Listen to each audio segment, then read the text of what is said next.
The Jaguars are really enjoying the last laugh, 2018.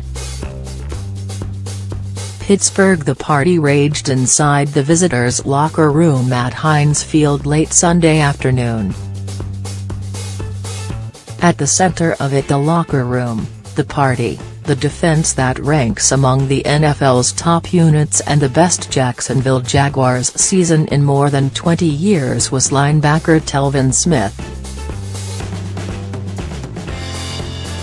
Smith took a lap around the locker room, yelling "Let's go!" and "Pop them guns, man!" And we knew. He screamed, "What?" more times than Dave Chappelle playing Lil Jon. He flexed and smiled and danced and skipped as if performing a one-man theatrical production, like this was the best afternoon of his young life and he wanted it to last forever, and he didn't particularly care if there were more important games upcoming.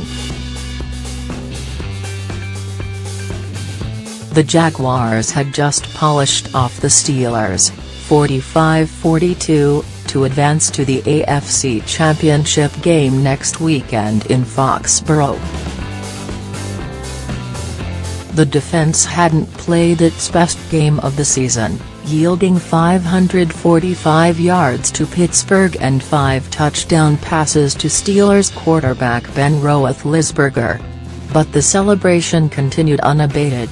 Smith made sure of that.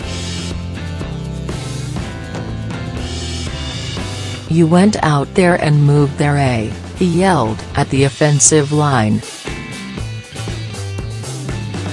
Jacksonville held a Pittsburgh defense that led the NFL in sacks this season to 0 on Sunday, while guiding rookie running back Leonard Fournette to 109 yards and 3 touchdowns on 25 carries.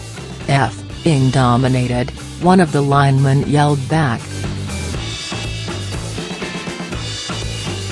"They thought they wanted us," Smith said, in what seemed like a vague reference to Roethlisberger saying on his radio show last week that he hoped to face Jacksonville again after the Jaguars intercepted him 5 times earlier this season.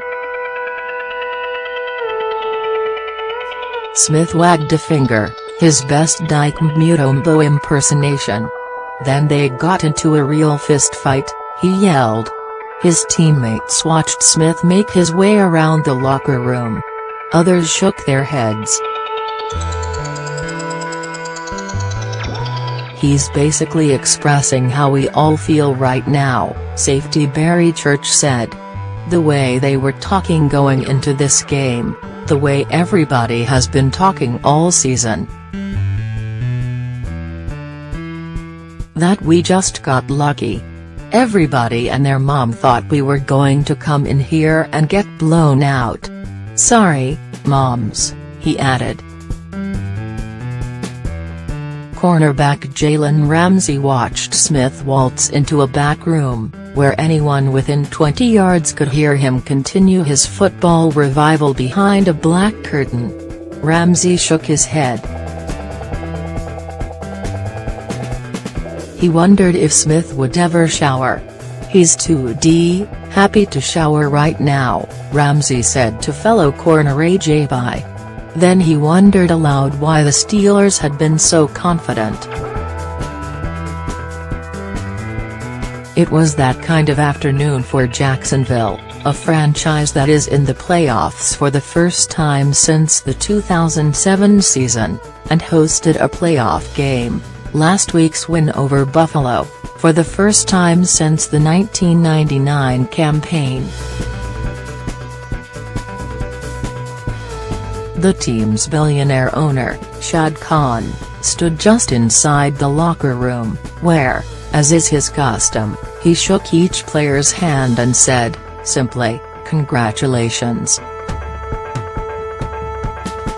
The players knew what Sunday meant to Khan, who assumed control in 2012 and had never won more than 5 games in any of his first 5 seasons. His record as owner before this season kicked off was 17-63. he decided to fire coach Gus Bradley, hold on to Doug Marrone as head coach, retain general manager David Caldwell and this is an important and hire former Giants coach Tom Cullen to oversee all football operations.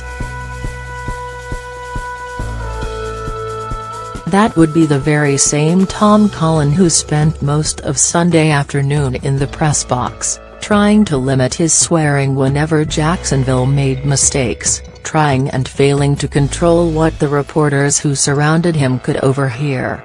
It was that kind of afternoon.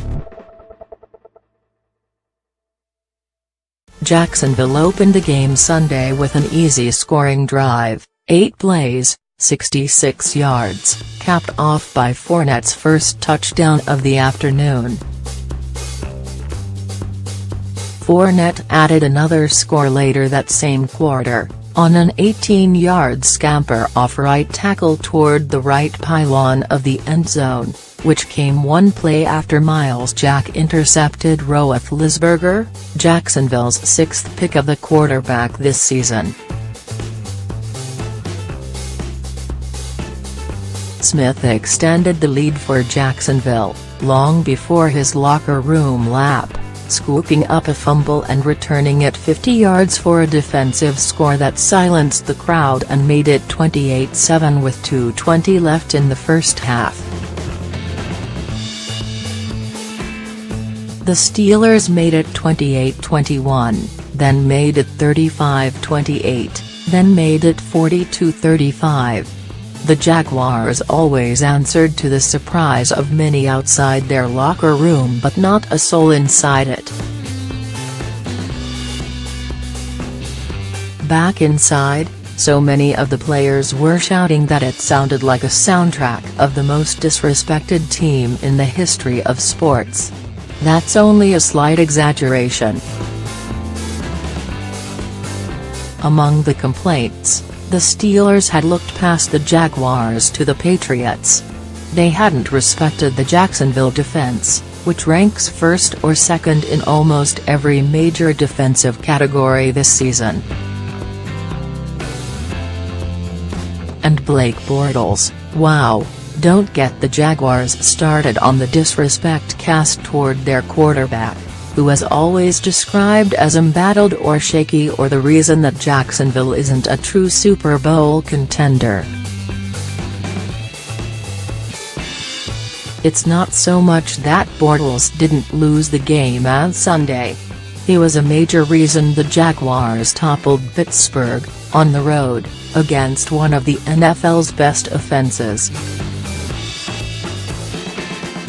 He completed 3 of 4 passes for 53 yards on the opening scoring drive. By the end of the day, he was 14 for 26 for 214 yards and a touchdown. Most importantly, he didn't turn the ball over. Afterward, Bortles said, "I really don't care about his doubters." Regarding vindication, he said, "I'm just happy to win." And when asked, incredibly, if he was surprised by the Jaguars' early success, he answered predictably and kindly, "No, not at all."